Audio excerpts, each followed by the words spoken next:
Now to our other big story tonight. It makes me very proud to see people that actually want to take part and show their support of the people who keep us safe. Amid the calls for police reform, a rally earlier called for people to back the blue. In Torrington, it remained peaceful with the exception of some heated moments. This was between demonstrators and counter-demonstrators. Channel 3 Eyewitness News reporter SHAWNTE PASSMORE shares why an organizer said the rally was never about protesting the Black Lives Matter movement. SHAWNTE, what did they have to say? Well, Kevin, the organizer, the moment captured the balance of understanding changes are needed in law enforcement, but there also needs to be support for officers. Yet in the crowd, some pushed back. All right, ladies and gentlemen, let's start our program tonight. Thank you for coming. This anti-police sentiment that I think is really dangerous for everybody in our community. A blue tidal wave washed over Cole Memorial Park. Ideas of defunding the police were rewritten with defending the police. But organizer David LAMANNA isn't turning a blind eye in this season of unrest.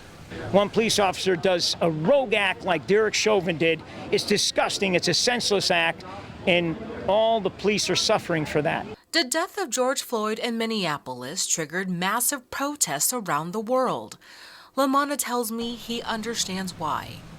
At the moment, he's looking for solutions and common ground on both sides of the badge. Just get involved, no matter what side of the coin you're on, and hopefully you're willing to come to the table and speak together. Far from coming to the table, at times we witness heated exchanges between demonstrators and counter-demonstrators.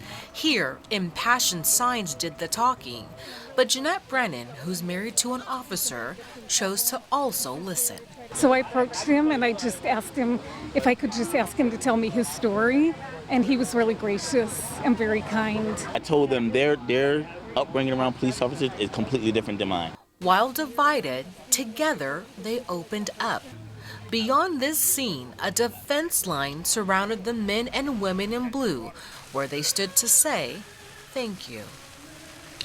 And based on my conversations with some demonstrators and counter-demonstrators, they saw eye to eye when it came to calling out bad officers. But beyond that, viewpoints varied, perhaps one of the most intense confrontations I've seen since covering demonstrations.